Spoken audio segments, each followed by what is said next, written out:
Está entrando no ar, programa Saúde Total, trazendo para o seu conhecimento assuntos como saúde familiar, mental, espiritual, física e muito mais para você. Com Ricardo Vasques.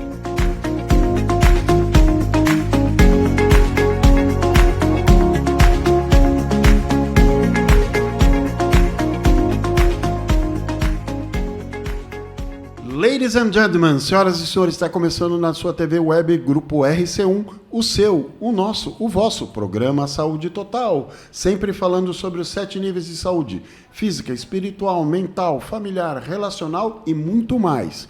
Estamos aqui novamente com a presença da doutora Lisiane, do Espaço Radassa. Isso. Né? E vamos falar agora, hoje, sobre dietas. Tudo sobre dietas. Vamos começar pelo jejum intermitente. Jejum intermitente é uma dieta, é um estilo de vida, o que não é, tem outros tipos de dieta. Tem low carb, tem a dieta do Mediterrâneo, e se tivermos algumas outras, vamos colocar em pauta aqui, que hoje o momento é dieta.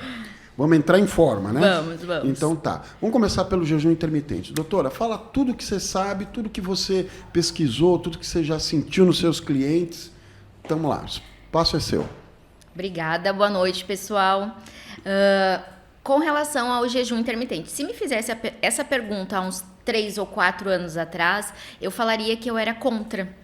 Porque a gente aprende na faculdade que o ideal é comer de 3 em 3 horas, que precisa manter sempre algo no trato digestório para que o metabolismo não caia. E, na verdade, hoje a gente já sabe que não é bem assim.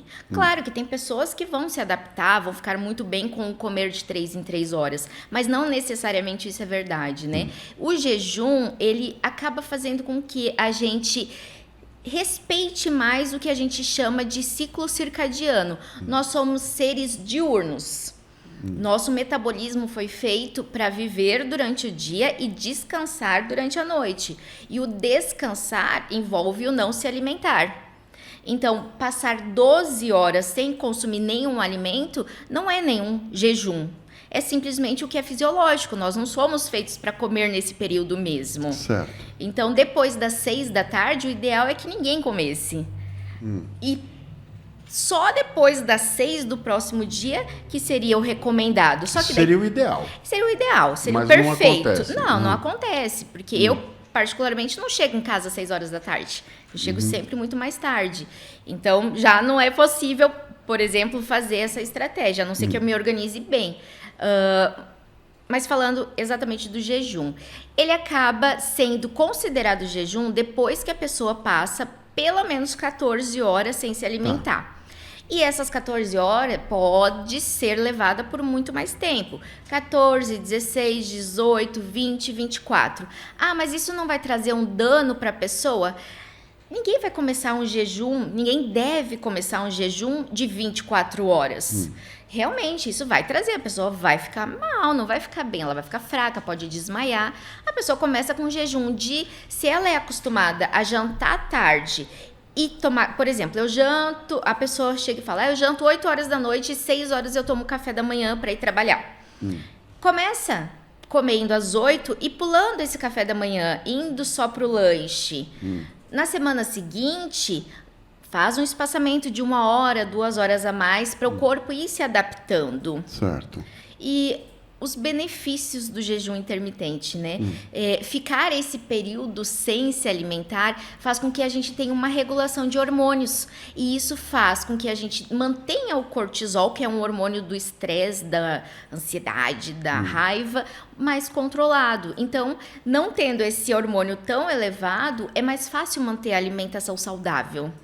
Então, a pessoa fica mais calma, mais centrada, menos irritada, tem mais facilidade para emagrecer, dorme muito melhor.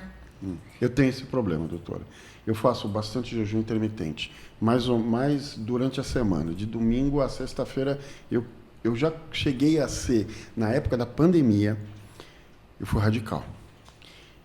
E depois, quando o pessoal me viu, depois da pandemia, falou assim, nossa, o que aconteceu? Você secou, você não sei o que lá. Assim, cara, você está no confinamento, você tem 2 opções, ou você come, ou você para de comer. Eu parei de comer. Então, eu ficava, às vezes, 20 horas em jejum de domingo a sexta. Só no fim de semana que eu dava uma abusadinha.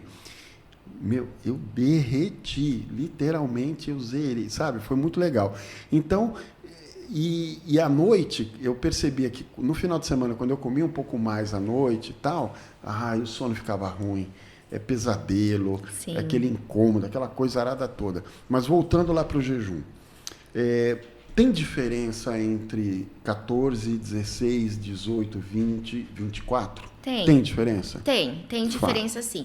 Quanto mais tempo ficar sem se alimentar, mais vai estimular que o corpo não use a glicose, o carboidrato, o açúcar como certo. alimento. Vou falar de uma forma simples para que todo mundo entenda que nosso corpo ele trabalha mais fácil com o açúcar. O açúcar dá energia mais rápido para o nosso corpo. Então, se tu tá se alimentando ali o tempo todo, comendo qualquer coisa que seja, principalmente carboidratos, tá gerando energia rápida para o corpo. E quanto mais tempo ficar sem se alimentar, mais vai ter que exigir do corpo que ele use reservas para ele gerar energia.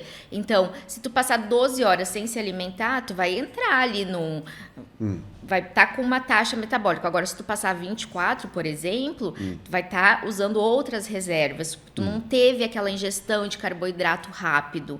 Gente, mas prestem atenção. Não tô falando para vocês fazer jejum de 24 horas. Não tô nem falando para vocês fazer jejum, né? De largada, não. Não tô nem falando para fazer. Tem que ter indicação do jejum, não é assim. Certo. Se a gente pegar uma pessoa que tem diabetes ou hipoglicemia, ou até...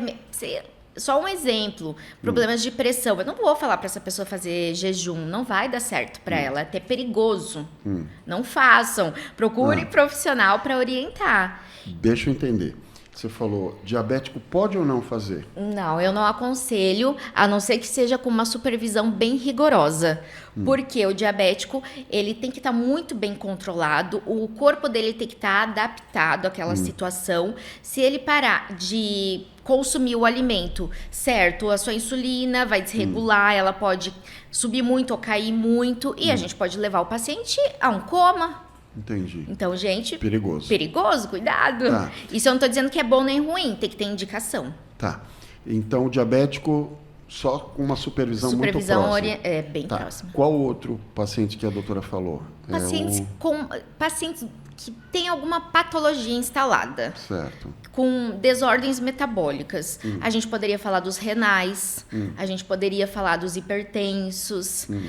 Precisa avaliar muito bem cada caso. Agora, quando está com a saúde...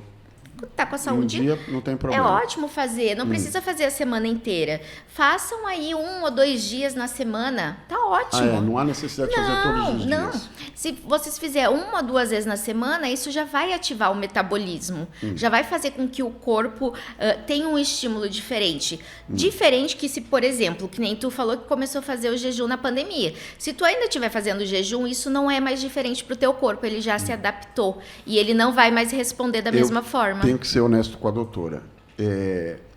Eu não consigo mais fazer do jeito que eu fazia.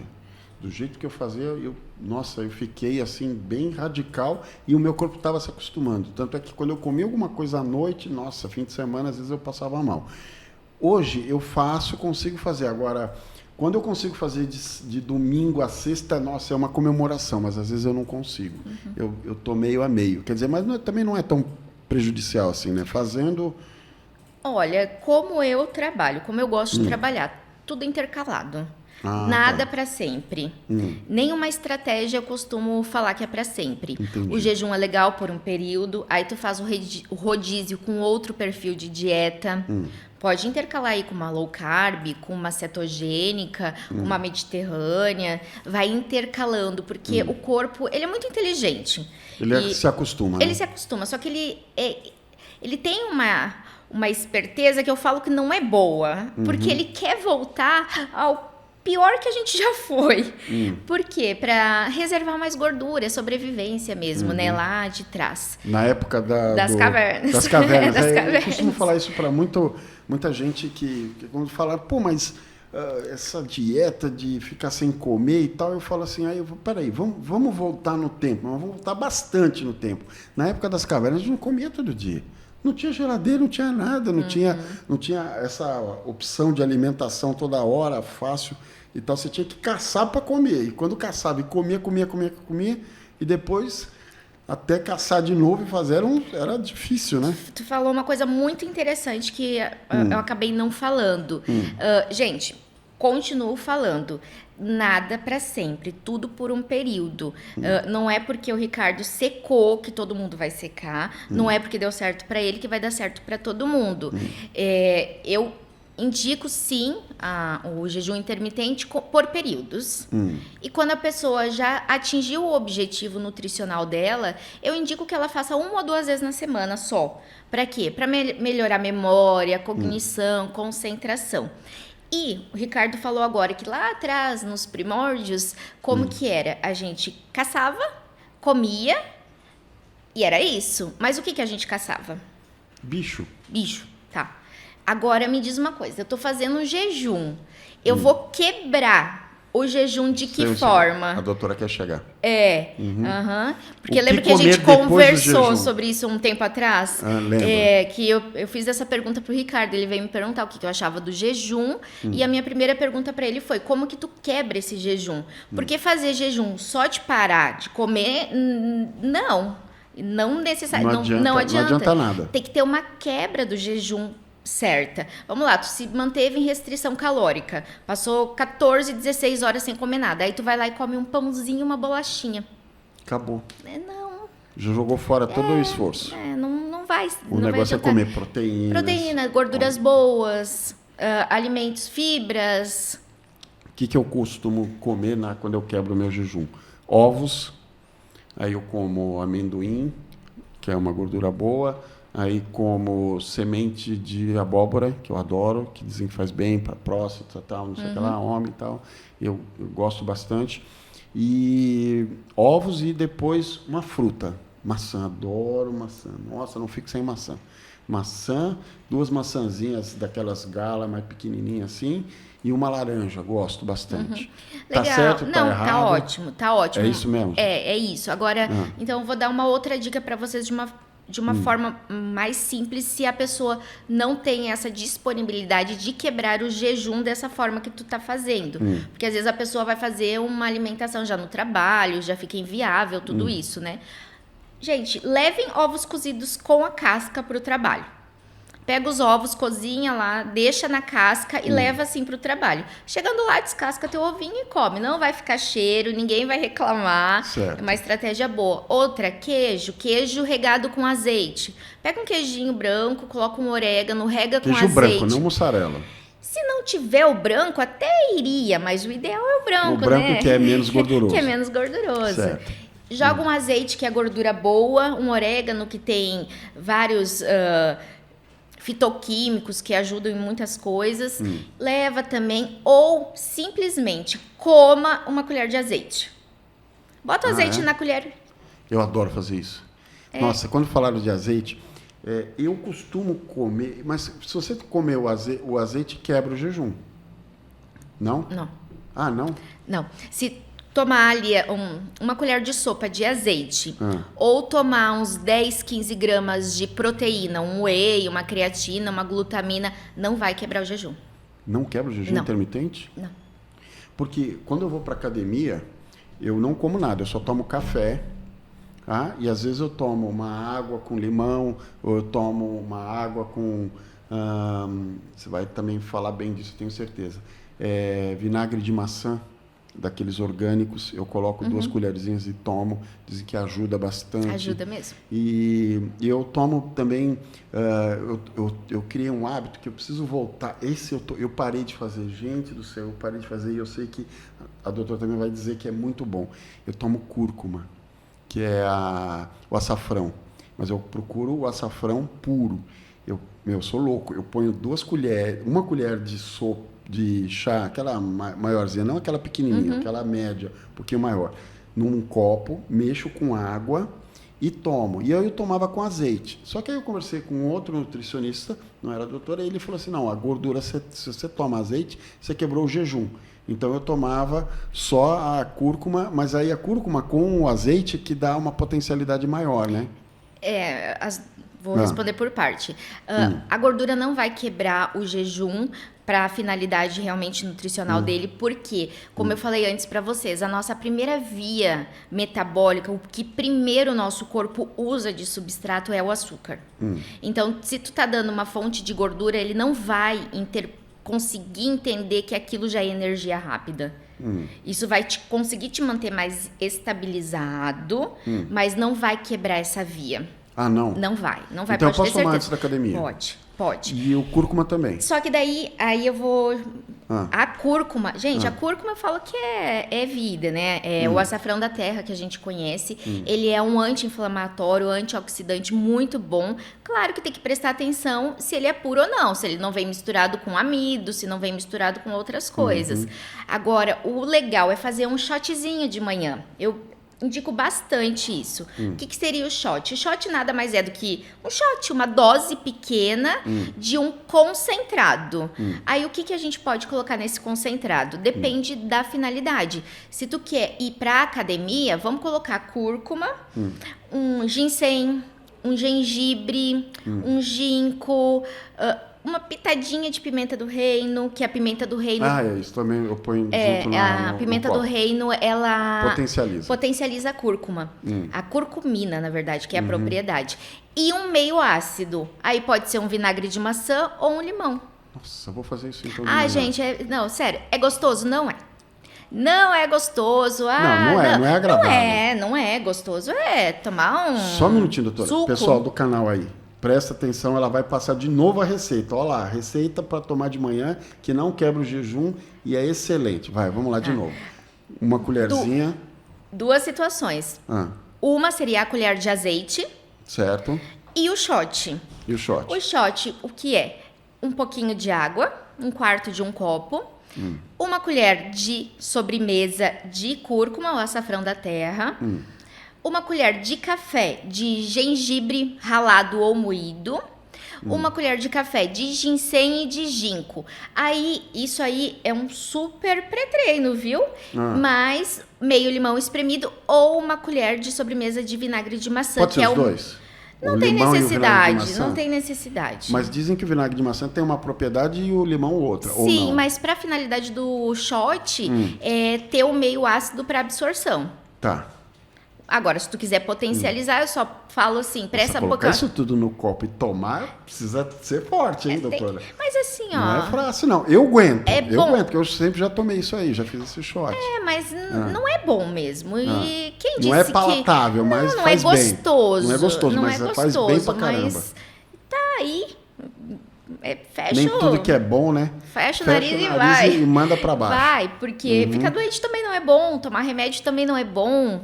Aquela velha história que a gente tinha da mãe da gente, né? Que fala assim, remédio que é gostosinho, às vezes não faz bem, não é verdade? Sim. E outras, pensando aí de um pré-treino que a gente falou, mas a gente pode pensar em outras coisas. Pessoa que é mais compulsiva, que come toda hora, que não por fome, mas por compulsão mesmo. Usar uma clorela, uma espirulina, um cacau junto, ou até mesmo uma canela, ajuda a normalizar. Legal. Fantástico. Eu gosto bastante de fazer o meu shot com a cúrcuma, o guaraná cipó, não é o guaraná comum que a gente acha em qualquer lugar, é um que se chama cipó, porque ele não dá pico de energia, ele mantém a nossa energia mais estabilizada. Diferente, por exemplo, do guaraná normal ou da cafeína, que a gente dá aquele e daqui a pouco dá aquela morrida, né? O Guaraná Cipó, não, ele mantém estabilizado. Guaraná Cipó, você encontra na internet. Né? Em casa... Em Jaú não tem. Não tem? Jaú não tem, agora eu não sei aqui em Dois Córregos. Nossa, porque... eu vou dar uma pesquisada, porque eu compro muito lá no... Tem uma loja lá que eu compro que lá tem tudo, né? O Turquinho, não sei se você conhece. Mas não tem lá. Não, já tentou. E já tentou lá naquela Casa do Norte também, não tem? Nossa. O Guaraná Cipó, ele não é tão acessível quanto o Guaraná normal. Ele É caro? Por exemplo, um pacotinho vai ficar uns R$40, mais ou menos, 40, R$50. Pensando que um Guaraná normal fica R$2. O que acontece? Ele passa por um processo que tira a cafeína dele. Então, ele fica só com o Guaraná mesmo. Então, não dá aqueles picos. Mas tudo bem tomar uma cafeína, tudo bem tomar um Guaraná normal também. Tô falando que essa é uma estratégia que eu gosto pra mim. Sei. Porque eu já sou uma pessoa elétrica, então eu fazer aquele pico e depois cair, eu não me sinto bem com isso. Eu vou tomar esse shot. Eu acho que eu vou colocar o Guaraná nesse shot também, porque eu sou muito proativo, mas ultimamente às vezes eu fico meio cansado por causa do jejum, puxar o ferro e tal. Às vezes eu fico meio cansado, então eu vou colocar isso daí no... O Guaraná, vamos ver, se eu encontrar esse Guaraná Cipó aí, a gente coloca, senão vai o outro lá. Vamos dar um tempo agora que nós vamos falar sobre os nossos patrocinadores. Então, pessoal, coloca aí os nossos patrocinadores. Estamos em Jaú para conhecer a Granja Avante. Desde 1990 é referência na produção e na comercialização de ovos. E eu te convido a conhecer mais sobre essa empresa que é referência no mercado nacional.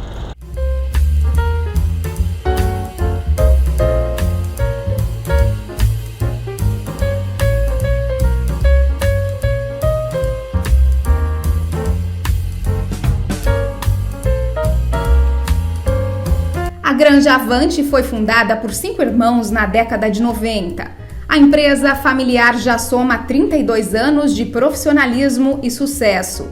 Hoje conta com galpões climatizados e um alto controle de medidas sanitárias, tendo todos os requisitos legais e ambientais, recebendo assim o registro de operação junto ao Ministério da Agricultura, Pecuária e Abastecimento. Tudo pensado para oferecer ovos de qualidade aos clientes.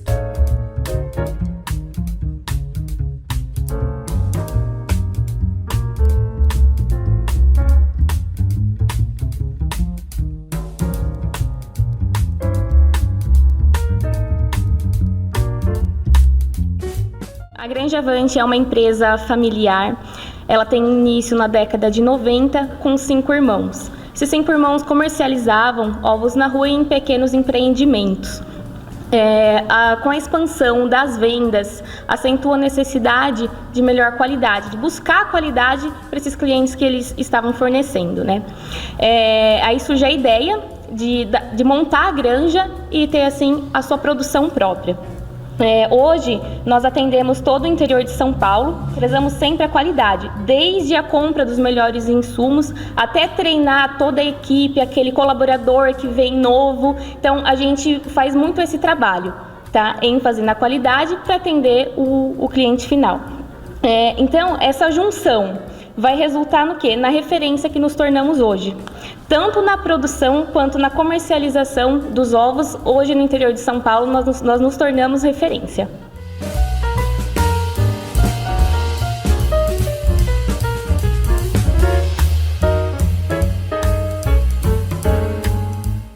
Atualmente, a Granja Avante faz a separação e a embalagem de 180 mil ovos todos os dias. E quem vai contar mais detalhes para a gente sobre a produção é o Diego Avante, ele que é o gerente da produção aqui da granja. Diego, como que funciona quando esses ovos saem da granja e chegam aqui ao entreposto? Qual é o processo que esses ovos passam até a chegada na casa do consumidor? Atualmente os ovos são catados na granja, né, e chegam para a gente aqui através de caminhões, 2 vezes ao dia. Isso garante que todo o processo dos ovos sejam frescos todos os dias. Os ovos chegam aqui, então eles vão ser pesados um a um e depois separados. Como funciona isso? Isso, através de máquinas a gente consegue fazer essa classificação por pesagem e ir embalando de acordo com o que o mercado pede. Cada ovo tem uma destinação, seria isso? De acordo com o peso dele? Exatamente, cada classificação, cada peso, né, tem uma determinada embalagem e na onde a gente manda para o mercado, conforme ele pede. Hoje são 180 mil ovos todos os dias, é isso mesmo? Exatamente. Chega da granja pra gente 2 cargas de ovos, com 90 mil ovos mais ou menos cada uma, certo?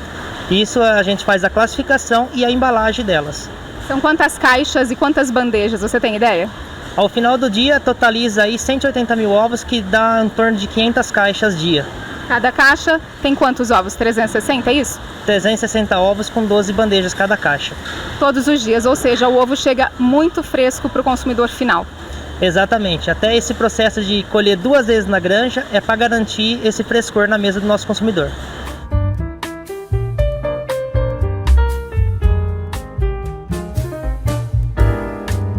O cuidado especial desde a produção dos ovos, a coleta até a entrega aos consumidores fez com que a empresa Granja Avante recebesse o prêmio APAS em sua última edição no ano de 2019. Reconhecimento por todo o trabalho de uma equipe comprometida e dedicada ao longo de 32 anos. Granja Avante, tradição em ovos de qualidade.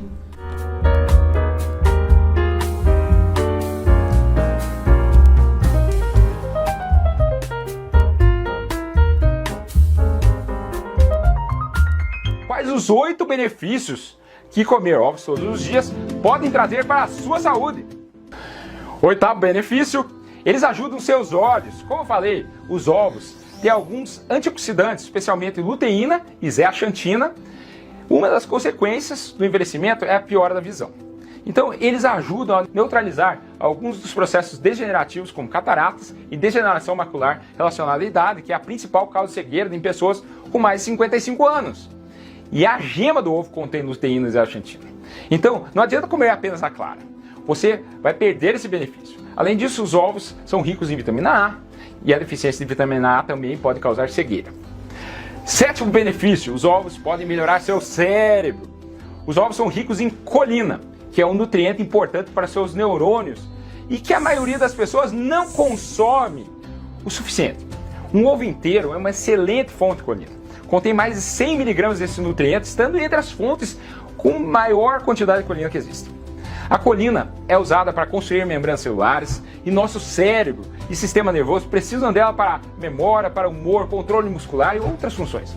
Além disso, o ovo é rico em B12, que também ajuda nos seus nervos. 6º benefício, melhora sua imunidade. Os ovos são ricos em vários micronutrientes vitais de suporte imunológico, como selênio, além da vitamina B12 e vitamina D. Só para você ter uma ideia, a gema do ovo é um dos poucos alimentos que contém naturalmente vitamina D. 2 ovos fornecem mais de 80% da ingestão diária recomendada de vitamina D. 5º benefício, pode ajudar a perder peso. Os ovos satisfazem. Como eu falei, os ovos são repletos em proteínas de alta qualidade e como eu venho reforçando nos vídeos anteriores, as proteínas aumentam seu metabolismo e trazem saciedade. Se você comer os ovos já no café da manhã, você se sentirá satisfeito por mais tempo, o que vai ajudar você a evitar a beliscar antes do almoço. O consumo de ovos também pode ajudar a reduzir as variações dos níveis de glicose, o que pode ter grandes benefícios para quem é pré-diabético ou diabético. 4º benefício, ovos podem diminuir seus triglicerídeos. Comer ovos, especialmente aqueles que são enriquecidos com ômega 3, podem abaixar seus triglicerídeos. E os triglicerídeos são um tipo de gordura que pode aumentar seu risco de placas de gordura. Então, quanto mais baixos os triglicerídeos, melhor para a sua saúde. 3º benefício, os ovos podem reduzir seu risco de ter um derrame. Parece que um ovo diário pode diminuir seu risco, especialmente de ter um derrame hemorrágico, o AVCH. Em um estudo chinês, as pessoas que comiam ao menos um ovo por dia tinham quase 30% menos chance de morrer de AVCH do que aqueles que evitavam ovos. 2º benefício, pode melhorar a saúde dos seus ossos. Se você tem osteopenia ou osteoporose, seria interessante você acrescentar ovos na sua dieta. As claras contêm prolina, que é precursor do colágeno, que fortalece os ossos, e as gemas podem melhorar o metabolismo ósseo, além de possuir a vitamina D, fósforo, cálcio, que podem aumentar a densidade dos seus ossos e deixar seus ossos mais duros.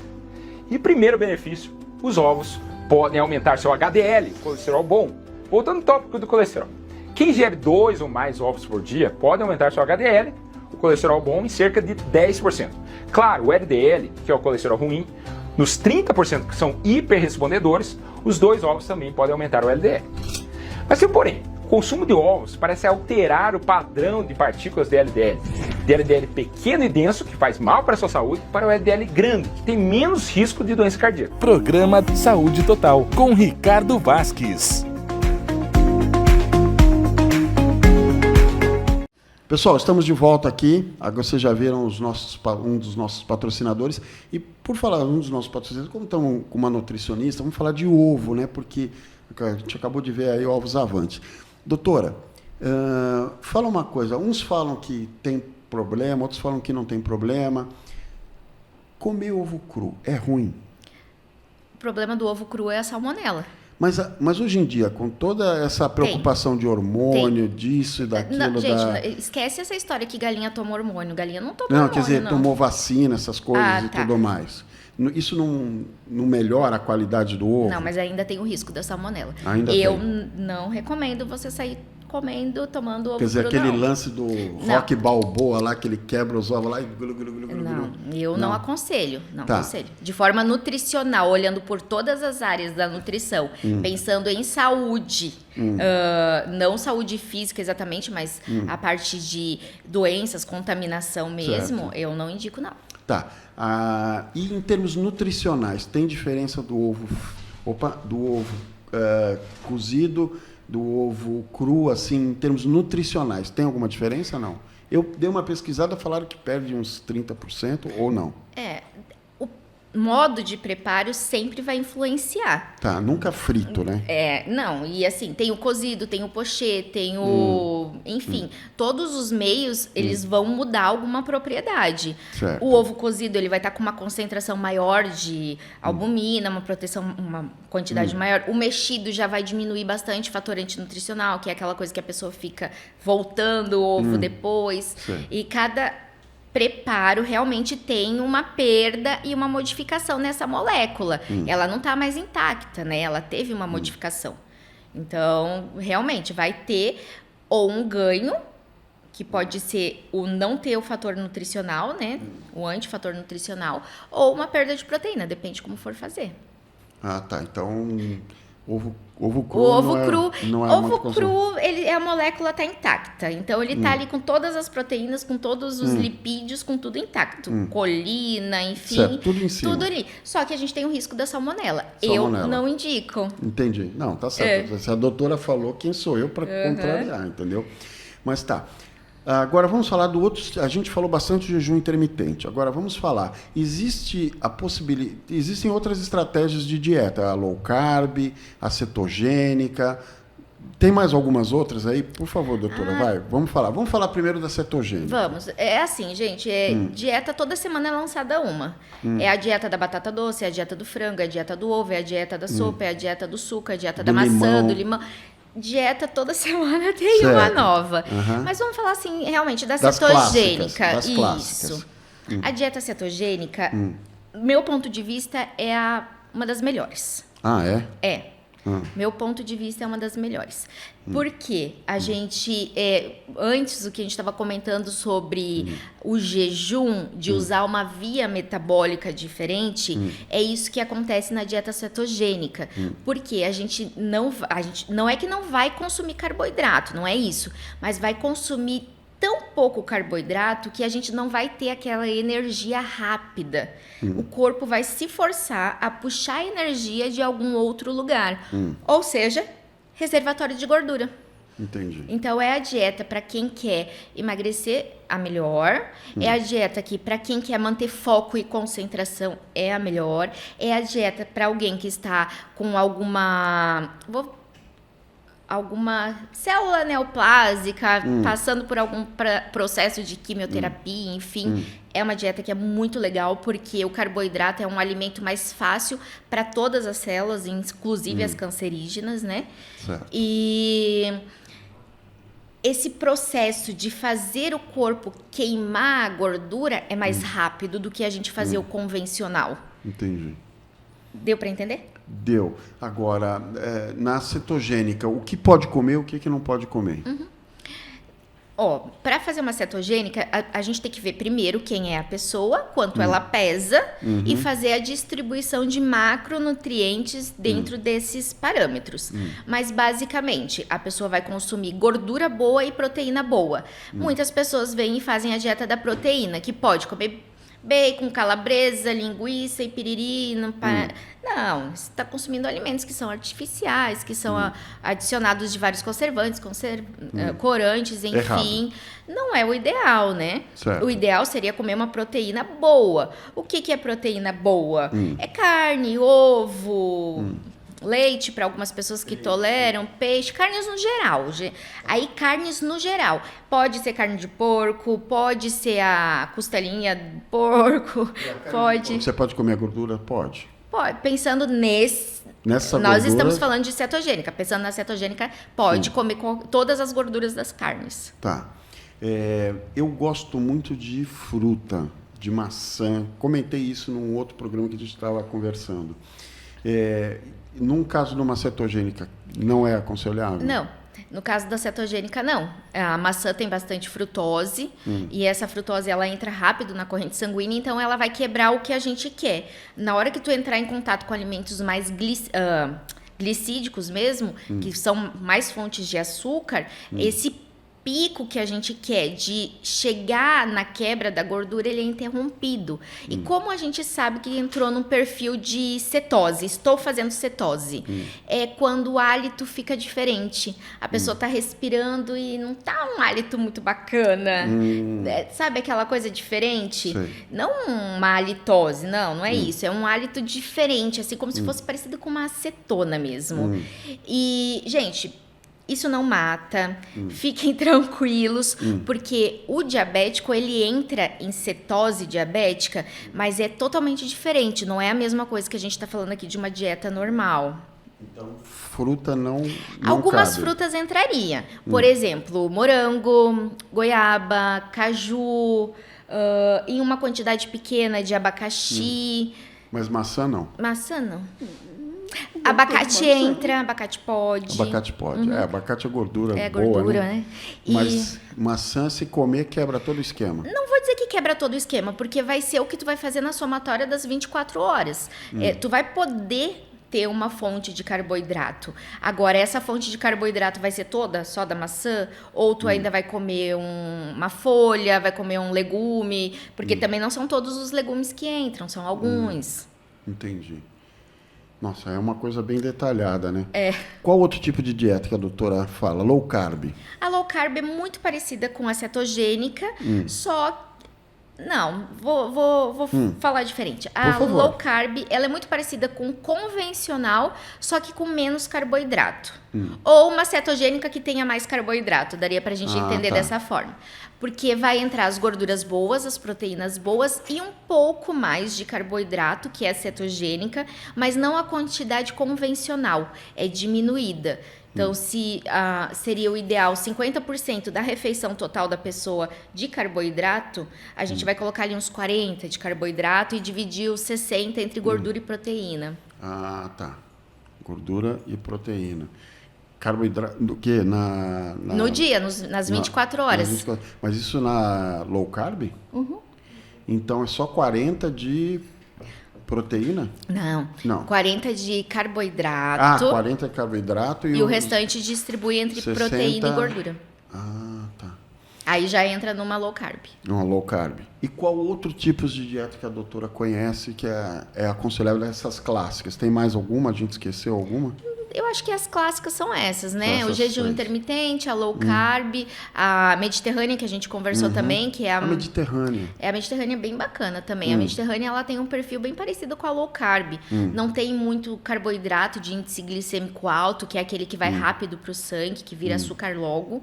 Tem mais grãos, tem mais peixe, tem mais azeite. É um perfil de dieta super bacana. E e na Mediterrânea pode maçã? Na Mediterrânea pode maçã.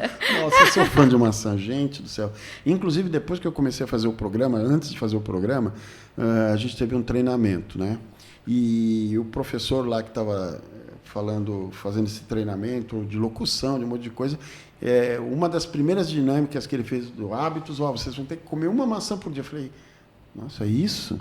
Mas isso daí para mim já é básico, já é tal, porque é um excelente carboidrato de baixo índice glicêmico. Eu fiz uma maior palestra no meio do treinamento lá e falei, eu amo maçã, como todo dia e tal. O cara falou, não, parabéns e tal.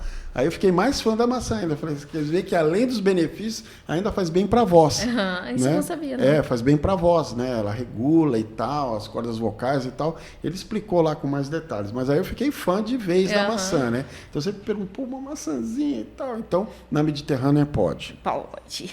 Tá. Na low carb também. Tá. Agora, fala uma coisa para mim, doutora. É legal você misturar as dietas, por exemplo, você ter uma paixão ou então um hábito da jejum intermitente e sempre associar uma outro tipo de dieta? É o que eu mais faço no consultório. É dessa forma que eu mais trabalho, intercalando. Entendi. Geralmente, primeiro... Intercalando ou associando? Intercalando e associando. Geralmente, no primeiro e segundo mês, eu não faço essa associação. Aí, depois, um pouquinho mais pra frente, eu vou intercalando e associando. Um dia não, um período, uma semana ou 3 dias, enfim, o que eu for estabelecer, eu vou fazendo. Por exemplo, 3 dias de plant basic, 3 dias de cetogênica, 3 dias de jejum, e vai fazendo rodízio. Então, por exemplo, a pessoa ela gosta de final de semana de comer alguma coisinha diferente, tem por costume, enfim. Aí, então, no final de semana, ali, sexta, sábado e domingo, eu coloco um perfil de alimentação. Aí, na segunda, eu já faço outra totalmente diferente. E vai fazendo esses rodízios. Não é fácil fazer isso, gente. Eu vou falar que não é fácil, e por isso que eu nunca começo com ninguém de cara isso. Porque a pessoa fica bem perdida no como administrar a rotina. Entendi. Eu gosto de, por exemplo, como eu tenho assim esse hábito do jejum intermitente, eu gosto de seguir esse hábito, e aí eu tento, quando eu vou interromper o meu jejum, fazer alguma dessas dietas, ou a mediterrânea. Eu acho que eu estou mais para a mediterrânea, de todas as que eu faço, é uma mistura de mediterrânea com low carb. Porque a cetogênica, sem a gente não aguenta muito tempo da cetogênica. Frutinha eu não aguento. É muito difícil. A cetogênica não é para ser feita eternamente, né? É por período, né? É todos, né? Tudo. E assim, gente, a gente está falando aqui de perfis de dieta, as dietas que são mais faladas, mas não existe dieta certa para todo mundo. Pensa sempre no teu ritmo de vida, no teu corpo, nos teus objetivos, aquilo que é possível, porque como eu falei antes, não é porque é bom para a Joana que vai ser bom para o Ricardo, e assim vai indo. Então, cada caso é um caso. Cada caso é um caso. Nós somos seres únicos e individuais. Eu tenho a minha bioquímica, tu tem a tua bioquímica, e teu alimento pode ser bom para ti, mas não necessariamente para mim. Entendi. Olha, muito legal. Depois nós vamos poder entrar aí em mais pontos aí das dietas. Gostaria de contar com a doutora mais para frente aí e até convidar depois as outras profissionais aí do Espaço Radassa para vir aqui no nosso programa, né? Então, gostaria que o pessoal aí sempre colocasse umas imagens aí do Espaço Radassa para as nossas telespectadoras, homens e mulheres que queiram conhecer. E queria que a doutora falasse um pouco, de novo, do Espaço Radassa e desse nome, telefone e tudo mais. Vamos lá.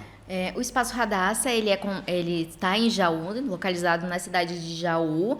A gente fica uma quadra para baixo do Amaral Carvalho, na rua de baixo e atrás do Senac. O endereço é Major Alfredo Cérvulo de Oliveira Romão, número 136. Nosso WhatsApp é 14 998 10 4142 e nós somos uma clínica multiprofissional.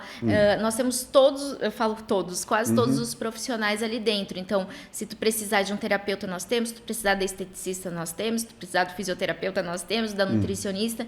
Então, a ideia é justamente essa, a pessoa achar todos os profissionais em um ambiente, poder se tratar em um mesmo lugar. Legal, fantástico. Doutora, suas considerações finais aí para o programa, algum conselho especial aí para as mulheres, para os homens, a palavra é sua. Gente, perceba seu corpo, perceba o que é bom para você, faça rodízios, faça as estratégias diferentes e perceba o que dá certo para você.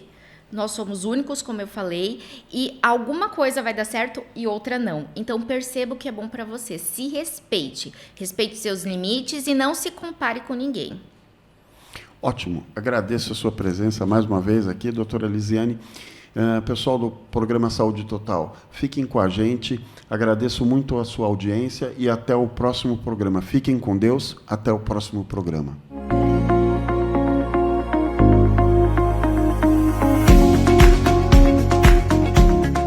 Encerra o programa de hoje.